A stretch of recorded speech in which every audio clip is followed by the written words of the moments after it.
या नहीं मुझे नहीं पता है, क्योंकि मैं थोड़ा सा अपडेट नहीं था 2-4 घंटे। तो अभी इलेक्शन कमीशन से जो हम जवाब मांगते थे वो भारतीय जनता पार्टी के नेता देते थे, भारतीय जनता पार्टी के लेकिन प्रवक्ता आरजू जी, देते थे। आरजू देश जी, में ये पहली बार हुआ, देश में छोटा सा बस कंक्लूड बोलिए करके बोलिए मैं बोलिए खत्म बोलिए करूंगा। बोलिए देश में बोलिए। ये पहली बार हुआ जिसको हम स्वतंत्र कहते थे इलेक्शन कमीशन को, वो इलेक्शन कमीशन कोई भी नोटिफिकेशन जारी कर देती है बिना विपक्ष को अपने विश्वास में लिए हुए। देश की जितनी विपक्षी पार्टियां थी उनको बुलाया नहीं, उनसे बात नहीं किया, नोटिफिकेशन जारी कर दिया कि हम आईएसआर करने वाले हैं। हमको आईएसआर से परेशानी नहीं थी, आपके टाइमिंग से परेशानी थी, आपकी 11 दस्तावेज से परेशानी थी, आनंद फानंद में जो चीजें 2 साल 1 सालों में आप करवाते थे उसको 28 दिनों में करवाएं, और तमाम चीजें आपने देखी। ये परसेप्शन नहीं था, ये हकीकत था, और वो चीजें आपकी जब जनता के पटल में आरजू जी, लेकिन आप एक देखें तो इस एसआईआर से एक तरफ जहां एनडीए को 35% का फायदा हो रहा है, महागठबंधन को भी 15% का फायदा हो रहा है। देखिए, हम फायदे और नुकसान में नहीं पड़ रहे थे, हम कह रहे थे कि वोट का अधिकार, किसी नागरिक का अधिकार छीनने की बातें नहीं हो।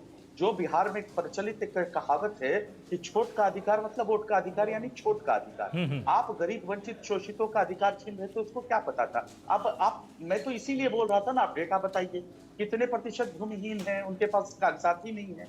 आपने तो बताया नहीं ना। आप जब नहीं बताएंगे तो हम इस चीजों को सदन में उठाया, हमने सुप्रीम कोर्ट में लेकर गए, जब आपने हमारी बातें नहीं सुनी तो हम सड़क तक पहुंचेंगे। ठीक है कि मतलब समय उतना नहीं दिया गया, सरकार चाहती तो उसमें समय दे सकती थी और ये प्रक्रिया और अच्छे से हो सकती थी। ये आपका यहाँ पर पक्ष है। मेरे साथ राकेश जी यहाँ पर बीजेपी का पक्ष रखेंगे। राकेश जी, देखिए, जो लगातार आरजेडी की शिकायत थी और कांग्रेस की शिकायत थी कि भाई टाइमिंग और प्लस समय नहीं दिया गया, प्रक्रिया जटिल थी और इसको बहुत ही आराम से किया जाना चाहिए था, लेकिन आपने अचानक इस पूरे सर्वे को जनता के ऊपर थोप दिया, जनता की जिम्मेदारी बना दी कि भाई अपने पेपर लेके आइए और उसके बाद अपने आप को मतदाता सूची में दर्ज कराइए। क्या इस तरह की प्रैक्टिस हुई है, या जिस तरह से निर्वाचन आयोग के द्वारा ये क्लेरिफिकेशन दिया गया कि भाई उसमें 11 डॉक्यूमेंट मांग रहे हैं, आप कोई भी दे दीजिए, बहुत आसान है, आप डिजिटल माध्यम से अब आप इसको अंकित करा सकते हैं, या जो आपका नियरेस्ट बीएलओ हो आप वहां पर जाकर अपने आप को सूचित करा सकते हैं?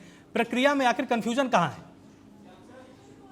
देखिए, भारतीय जनता पार्टी एसआईआर नहीं करवा रही है, पहला नंबर। एसआईआर चुनाव आयोग करवा रही है। चुनाव आयोग का काम है, चुनाव आयोग का काम है कि पारदर्शी रूप से चुनाव करवाना।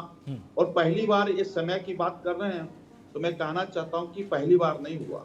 अभी दिल्ली के चुनाव हुए, तो जब दिल्ली के चुनाव में लोगों के मतदाता सूची में नाम जोड़े जा रहे थे तो अरविंद केजरीवाल जी चिल्ला रहे थे और कह रहे थे कि मतदाता सूची में नाम कैसे जोड़ रहे हैं, अभी तो जोड़ने का प्रक्रिया नहीं है। चलो मैं थोड़ी सी पुरानी बात करना चाहता हूँ। आज से नहीं, 4-5 सालों से लगातार देश के अंदर जितने भी विधानसभा के चुनाव होते हैं तो मतदाता सूची को पूरी पारदर्शित करने का काम, नाम जोड़ने का काम, नाम काटने का काम, जिनकी मृत्यु हो गई, जो स्थानांतरण हो गए, इन काम का सारा चुनाव आयोग करता है, हम लोग नहीं करते। रही 11 प्रमाण पत्र की बात, तो 11 प्रमाण पत्र की बात के बाद तो चुनाव आयोग को तो सुप्रीम कोर्ट ने कहा था कि अपना आधार कार्ड को जोड़ दीजिए, उसके बाद आपको पासपोर्ट को जोड़ना चाहिए। तो ये लोग ने जोड़ने का भी काम किया। तो ये कहीं ना कहीं गुमराह करने की बात कर रहे हैं। देश के अंदर एक राहुल गांधी हैं, बिहार के अंदर एक अप्पू जी हैं। ये लोग बिहार को कहाँ ले जाना चाहते हैं, हम क्या बताएं लोगों की बात। उसके बाद इन्होंने कहा कि चुनाव आयोग ने कहा कि ड्राफ्ट सूची की अंतिम सूची नहीं माना जाना चाहिए, यानी 1 अगस्त को उन्होंने स्पष्ट रूप से कहा और कहा कि चुनाव की प्रक्रिया के समान मतदाता, अगर चुनाव की प्रक्रिया में कोई प्रत्याशी नामांकन कराता है उससे 10 दिन पहले भी आप अपना नाम जोड़ सकते हैं। हमारा ये संविधान का मौलिक अधिकार है। फॉर्म नंबर 6, फॉर्म नंबर 7 कहीं से लेके आप जोड़ सकते हैं, कहीं से भी आप कर सकते हैं। इसे गुमराह करने की बात है। ठीक है। रही बात, आज बिहार के अंदर 99.8% मतदाता सूची को तैयार किया गया है। 7 लाख मतदाताओं को जो 51 लाख मतदाताओं के नाम काटे गए जिनकी मृत्यु हो गई, जो 18 लाख लोगों की मृत्यु हुई, 26 लाख के स्थायी रूप से स्थानांतरण हुआ है। तो कहीं ना कहीं ठीक है, ये तो सारा डाटा हम दिखा भी चुके हैं और निर्वाचन आयोग ने इसको जारी किया था, इस पर डिस्कशन भी हो चुका है। मैं अब आपके पास आता हूं क्योंकि मेरे साथ अनुकृति जी हैं। अनुकृति जी, एक चीज समझनी बहुत जरूरी है, क्या वास्तव में जिस तरह के दावे किए गए कंफ्यूजन वाली, उसी में जब ये सर्वे किया गया तो जनता भी इस बात को मान रही है कि भाई बहुत ज्यादा कंफ्यूजन थी, डर का माहौल है उनके बीच में कि भाई अचानक ये सर्वे क्यों हुआ, क्या हमारा वोट काट दिया जाएगा? इसी तरह का फीडबैक क्या आपको भी जनता ने दिया है? बहुत ज्यादा हद तक। आपको मेरी आवाज सुनाई दे रही है? मेरी बिल्कुल साफ आ रही, बोलिए। एक सेकंड, एको आ रही है मेरी, एक कि मैं अब ठीक है?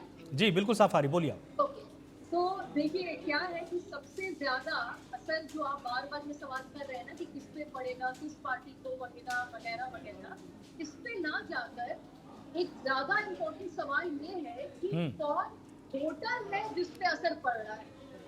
वो वोटर जो है, मजदूर जो लाखों लाख की संख्या में बिहार से बाहर है, वो ही लोग हैं जो बदलाव चाहते हैं। अब देखिए बदलाव की बात कौन कर रहा है? जनसुराज पार्टी जैसी पार्टी कर रही है। तो अब इन दोनों चीजों को जोड़े, बिहार के बदलाव की बात जो पार्टी कर रही है, उसके जो टारगेट वोटर्स हैं जो लाखों की संख्या में बाहर है, जिनको बहुत दिक्कत होने वाली है अपना नाम वापस जुड़वाने में, ये जो सो कॉल्ड पुनरीक्षण हो रहा है अफरा तफरी में, उससे। तो मैंने आपके बेसिकली दोनों सवालों का एक जवाब दिया है कि पहले देखिए टारगेट वोटर कौन है जिसपे सबसे ज्यादा इम्पैक्ट पड़ रहा है, और बदलाव की बात कौन सा दल कर रहा है, और उस दल को क्या असर पड़ेगा इस पुनरीक्षण का। तो पहले तो मैं ये साफ कर दूं। दूसरा, आपने को बोला फीडबैक का, ऑफ कोर्स हम लोग अभी जहां जहां जा रहे हैं, अभी हमारी बदलाव सभाएं जहां जहां हो रही है, वहां हमें लोगों को बाकी चीजों के अलावा ये भी आश्वासन देना पड़ रहा है कि अगर कुछ भी दिक्कत होगी तो आप हमारे पास आए, आप हमको बताएं, हम आपकी पूरी तरीके से सुनिश्चित मदद करेंगे। अब सोचिए, चुनावी साल है, मुद्दों पे बातों करने के बजाय एक ऐसा मुद्दा लाके खड़ा कर दिया गया है जो कि बिल्कुल भी जरूरी नहीं था, बिल्कुल ध्यान भटकाने वाली बात थी। तो यही है फीडबैक आलोक जी। और बाकी तो जितने डेटा है हमारे एकदम प्रबुद्ध प्रवक्ता लोग हैं, आप लोग जितने पत्रकार लोग हैं, जमीन पे आपके सारे लोग रिपोर्टेज दे ही रहे हैं, आपको पता है सर्वे में बात सामने आ ही गई है, टाइमिंग पे सवाल खड़ा हो गया है। और दूसरी बात, बस एक हमारे बड़े भाई जो बीजेपी के प्रवक्ता है वो कहे जा रहे लगातार कि हर बार होता है, हर विधानसभा के पहले होता है। ऐसा नहीं, देखिए दो तरह की चीजें होती है, एक होता है कस्टमरी जो इंस्पेक्शन वापस से, और एक होता है एकदम इंटेंसिव। तो जो इंटेंसिव है लास्ट टाइम हुआ था 2003 में, जो कि पार्लियामेंट्री इलेक्शन के 1 साल पहले और विधानसभा इलेक्शन को ऑलमोस्ट 2 साल पहले हुआ। ठीक। अनुकृति जी, 20-25 दिन के अंदर अंदर कभी नहीं हुआ ऐसा यार। अनुकृति जी, मेरा आपसे एक सवाल है। वो तो चुनाव आयोग का हक है भाई, लगातार अपडेट करते रहना सूची को, उसमें भी कोई सवाल नहीं उठा रहा है, वो भी उनका हक है। लेकिन ये जो बिहार इलेक्शन हुई थी 1.5-2 महीना पहले, अपना तफरी मचाई। अनुकृति जी, टीएनपी न्यूज के एडिटर कुंदन जी आपसे कुछ पूछना चाह रहे हैं। और आलोक जी, आपके सर्वे में आया ना लगातार कि पिछली जाति और अति ठीक है। अनुकृति जी, अनुकृति जी, आप तक मेरी आवाज आ रही है? जी। हमारे न्यूज चैनल के संपादक कुंदन जी आपसे एक प्रश्न पूछना चाहते हैं। जी जरूर। अनुकृति जी, आपने भी ये माना कि हर चुनाव के पहले एसआईआर होता है, चुनाव आयोग की एक प्रक्रिया है। मेरा आपसे सवाल ये है कि जब ये प्रक्रिया होती है, और ये होनी भी चाहिए, आप भी इस बात को मानती हैं, फिर ये बड़ा मुद्दा क्यों बन रहा है, वजह क्या है? वजह सर, आपको मैं बार बार बता रही हूँ लगातार, इनफैक्ट आपके ही चैनल पे मेरी तीसरी बार है जो हम लोग एसआईआर को डिस्कस कर रहे हैं।